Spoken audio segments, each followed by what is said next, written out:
Olá, eu sou o Matheus, estudante de Letras. E eu sou o Thiago, estudante de Geografia. E nós somos membros do projeto Podcast Nomear e seremos seus apresentadores deste episódio.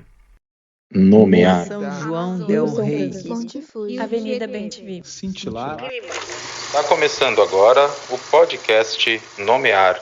No episódio 4, a gente apresentou para o público uma nova etapa do podcast Nomear. Quem vai refrescar a memória do povo? Você ou eu, Thiago? Vai você, Matheus. Tá certo. Então, o projeto Nomear começou um pouco técnico, apresentando a ciência dos nomes próprios para o pessoal. A equipe que faz tudo isso chegar até vocês se reuniu e voltou um tema para ser a cara dessa primeira temporada. Como um elemento tão importante para a vida, a água, aparece nos nomes dos lugares. O que a gente pode aprender com eles? Assim, no episódio passado, Natália e eu introduzimos o tema, trazendo para vocês alguns dos principais rios do mundo. Além do significado desses nomes, a gente tentou trazer um pouco dos significados, mudando ao longo do tempo. Foi isso mesmo, Thiago? Esqueci de alguma coisa? Não, Matheus, sua memória está muito boa, foi isso mesmo. Mas não é que o assunto não acabou, não. Tanto que hoje, nesse episódio, a gente vai continuar falando dessa questão, mas de uma maneira mais geral, ou seja, refletindo sobre os rios e seus nomes no mundo, para depois aportar direto aqui no Brasil e falar dos nossos rios. Então, você que está assistindo ou ouvindo a gente agora, aproveite para mandar nas nossas redes sociais o rio que corta a sua cidade e qual a história dele.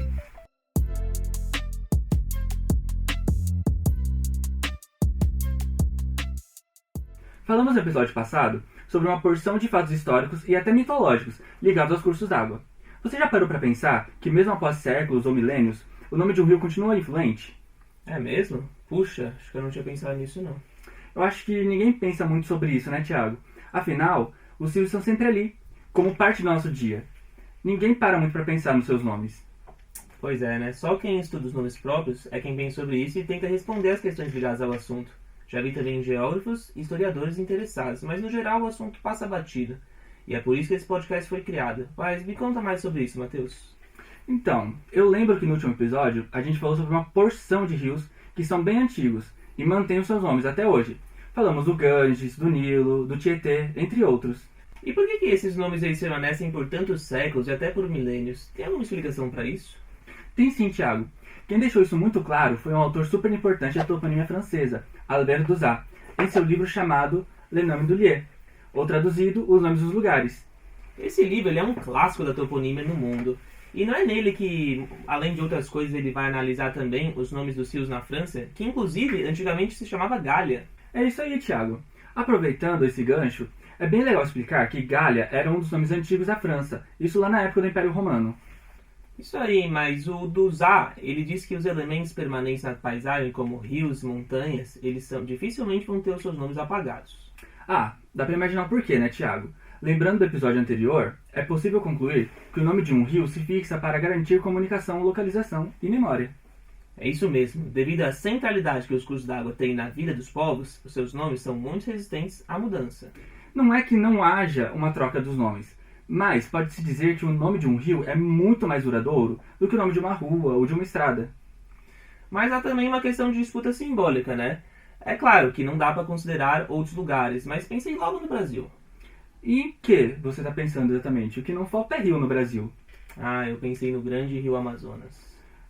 E Amazonas não é um nome muito antigo? É sim, e nem sempre foi assim. Se considerarmos que ele já aparece num tratado de 1777, o Tratado de Santo Ildefonso, um acordo feito para resolver disputas territoriais na América do Sul durante o período colonial entre Portugal e Espanha, o nome alternativo que aparece nesse tratado para o rio Amazonas é Maranhão. Tem um trechinho assim, citado pelo autor Levi Cardoso, num texto de 1960, até onde desemboca o Maranhão, ou Amazonas, a que os espanhóis chamam de Orellana, e os índios, Guiena.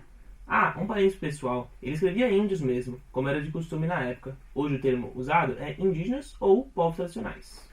Isso mesmo, bem lembrado. Mas o melhor desse texto é mostrar que o rio tinha muitos nomes, por sua extensão, largura, volume de água, e que Guiene, um termo caribe, vem de uene, água. Então, Amazonas acabou prevalecendo, mas você sabe por quê? É por causa da história das Amazonas? Isso mesmo, Matheus. O Levi Cardoso ele vai contar que a visão que os exploradores tinham desses povos nativos eram de um rosto liso, sem barba e cabelos longos e lisos, o que fez pensar que as Amazonas da lenda eram os índios. E o nome acabou pegando. Ah, achei! Aqui diz também que houve outros nomes antes desse Amazonas. Santa Maria de Mar Dulce, nome dado por um navegador espanhol, e Paraguaçu, pelos tupis, significando água ou Rio Grande. Sim, então a gente pode concluir que, pela relevância que os rios eles exercem, um papel fundamental na sobrevivência, no transporte, na comunicação e na economia. E é comum que o topônimo original não seja apagado pelos povos dominadores, embora haja alguns casos de mudança de nome, é claro. E também há casos de rios tão longos e tão largos que eles têm vários nomes. Pensando nisso, a gente poderia partir de um exemplo brasileiro, não? Sim, mas no que você está pensando exatamente? Estou pensando nos bandeirantes, que ao desbravar o interior do Brasil, eles dependeram muito da ajuda dos povos locais, que tinham conhecimento da vegetação, do relevo e dos cursos hídricos. Entendi o que você quis dizer. O conhecimento local que os povos tradicionais tinham, porque era a casa deles, né? Era importante. Eles conheciam e os colonizadores não. Sem contar que essa comunicação era uma necessidade real. E é claro que, desse modo, o nome original de rios, como Anhangabaú, ele permanece, mas por uma conveniência prática. Assim, no caso de São Paulo de Piratininga, ainda no século XVI, o Ribeirão Anhangabaú era essencial para a vida. Fornecia alimento, água e ainda servia como caminho para chegar a outros lugares.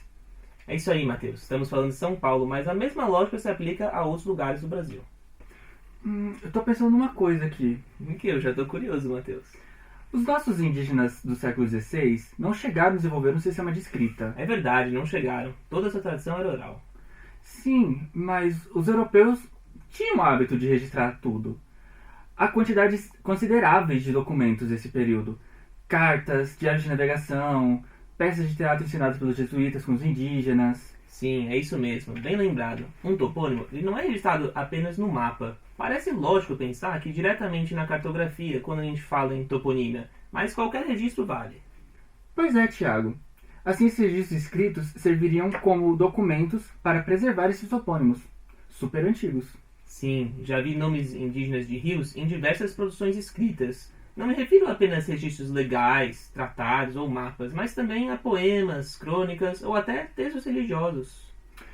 Os rios brasileiros estão até na obra do poeta mineiro Carlos Drummond de Andrade, nos versos de Águas e Mágoas do Rio São Francisco. A gente pode concluir, então, que a forma oficial de um topônimo tende a permanecer e, assim, perpetuar o nome e história, seja por meio da identidade, da política ou da arte. Esse assunto é incrível, né? E dá pra gente pensar tanta coisa. Hoje está com tudo, hein, mano? O que você tá pensando aí, Matheus? A gente tá aqui falando de Brasil, mas o assunto se aplica a outros lugares, como a gente já viu em episódios anteriores. Assim, apesar de cada língua e cada cultura possuírem suas peculiaridades, o fato de seus estarem espalhados em todo o mundo faz com que ocorra uma certa semelhança ou uma proximidade na maneira como nós nomeamos os rios. Sim, analisar os nomes de diversos rios importantes para o desenvolvimento da humanidade faz a gente perceber uma série de coisas, de pontos de contato entre nomeações, não importando a língua ou a cultura. Matheus, você sabia que muitos nomes de rios desde a antiguidade recebem nomes devido às suas características físicas? A gente falou sobre isso um pouco no episódio passado, ainda que rapidamente. Tipo, a cor, a velocidade das águas, formato, largura, profundidade, etc. Isso mesmo, só para citar alguns exemplos aqui no Brasil, a gente pode pensar no Rio Negro, mas também em uma porção de rios nomeados com base na cor, como o Rio Verde, Rio Branco, Rio Azul, Rio Amarelo, Rio Vermelho. É mesmo, e é bem comum encontrar esse tipo de nome por aí. Mas só vale para aspectos concretos mesmo? Explica melhor, Matheus. Eu tava pensando naqueles nomes metafóricos, sabe? Tipo, Véu da Noiva, esses nomes que são muito comuns para cachoeiras. Não é que é um véu, mas a água cai de um jeito que, ao dispersar por causa do vapor, fica parecendo que é um véu de noiva, sabe? Entendi. Acho que eu sei. Mas, para a gente ver que isso não se restringe só ao Brasil, a língua portuguesa, a gente pode mencionar o Swift Creek nos Estados Unidos, lá no estado da Virgínia. Mas também aparece em outros estados americanos também. E Swift Creek significa o quê? É algo como água veloz. Mas esses nomes mais metafóricos, tipo Véu da Noiva?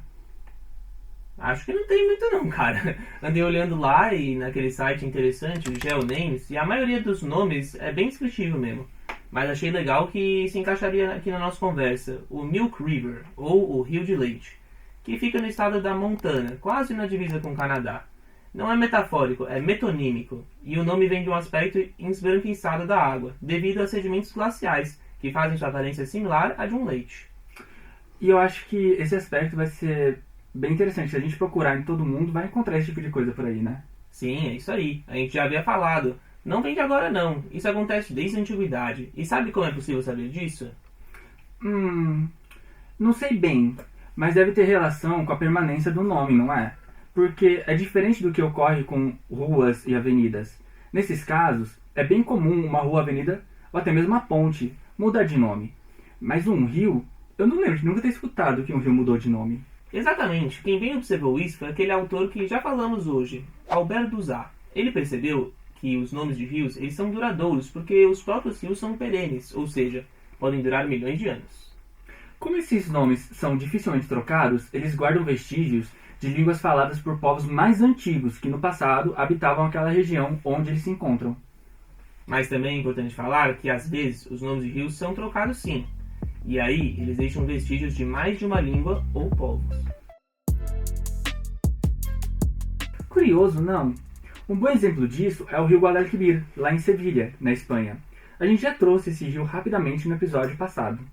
É mesmo? E eu que achava que esse rio sempre tinha tido esse nome. Porém, nem sempre há documentação dos períodos muito antigos. No caso do rio Guadalquivir, dá para saber que os romanos, durante o Império, há mais de 2000 anos, chamavam por outro nome. Sim, o nome do rio era Betis Flumen. Flumen, em latim, quer dizer rio. Já Betis era o nome próprio que os romanos usavam, tanto para o rio quanto para a província que o cercava. Na verdade, a província era bética. E Betis significa o quê? É latim? Não, é provável que fosse uma língua mais antiga. Filólogos espanhóis, como Rafael Lapez e Ramón Menéndez Pidal, não fornecem certeza da etimologia, mas apontam que é um nome pré-romano, talvez ibero, uma língua palo-hispânica. Puxa, e pensar que eu conheço esse nome só por causa do time de futebol lá de Sevilha, o Real Betis. Essa eu não sabia. Continuando, mais tarde, com a chegada dos árabes, em 711, o nome mudou para Wad al-Kibir, que vem de uma expressão árabe, Awadi al-Kabir, que significa o Grande Rio, ou Rio Grande, com uma porção de rio grandes que a gente encontra aqui no nosso Brasil. Então hoje, o nome Guadalquivir é basicamente uma adaptação espanhola do nome árabe. Sim, mas sabe de outra coisa? Essa alteração não acontece só por causa da história. Em alguns casos, o rio atravessa tantos territórios diferentes, tantos países, que vai mudando de nome pelo caminho. Dá um exemplo, Thiago, porque o rio precisa ser muito extenso para que isso aconteça, não é? Sim, eu estava pensando no rio Danúbio. Ele cruza 10 países e recebe 8 nomes diferentes ao longo do percurso. Na Romênia, ele recebe o nome de Dunara. Na Alemanha, Donau. Na Croácia, Dunav. E na Eslováquia, Dunaj. Ou seja, ele é praticamente um rio poliglota, que vai se adaptando às línguas e culturas que encontra pelo caminho. Mas é importante ressaltar duas coisas. Eu falo a primeira e você a segunda? Pode ser. A primeira coisa super importante é que esses nomes do rio Danúbio são diferentes, mas a base etimológica é bem próxima e pode significar rio. Há várias fontes, inclusive de um dicionário ótimo chamado Etymonline, que indicam a origem celta desse e de muitos outros nomes de rios, e de uma provável raiz proto-indo-europeia, Danu, ou seja, rio. É bem parecida com outra raiz também proto-indo-europeia, Dur, que significa água, e dá nome àquele rio importante de Portugal, o Rio Douro. E agora, para finalizar, fala a segunda coisa importante, Matheus. Ah, é! A segunda coisa importante é que o nome que usamos, Danúbio, vem do latim Danubius, que já era uma latinização daquela forma antiga, pré-romana. Hoje o nosso bate-papo rendeu, hein, Matheus? Não é que foi, Thiago? E olha que a gente nem começou direito. O Brasil é um país com uma hidrografia riquíssima e os exemplos de rios são variados. Pois é, pena que acabou. Ah, mas a partir do próximo episódio vamos falar sobre eles, que tal? Da hora. E o que você acha de a gente soltar um spoiler aí pra galera? Certo, mas vamos preservar o mistério. Percorrendo as regiões do Brasil, temos mais ao sul os rios Paraná e Iguaçu. Subindo um pouco mais no sudeste, além do tão conhecido e já mencionado Rio Tietê, temos o Rio Paraíba do Sul, sendo que este tem seu nome pelo português e pelo tupi. No norte, encontramos o rio Tapajós, cheio de histórias, lendas e vários nomes, alguns indígenas. E no centro-oeste, o Rio Araguaia. No nordeste está localizado o rio Capibaribe. E o que todos esses rios têm em comum?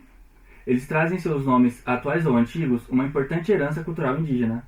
É legal demais entender sobre isso, né? Então, se você aí quiser saber mais a respeito dos nomes dos rios brasileiros, não perca o próximo episódio do podcast Nomear. E, para fazer esse vídeo chegar a mais pessoas, não deixe de curtir, escrever o seu comentário e se inscrever no canal, por favor. Tchau, obrigado pela companhia e até mais.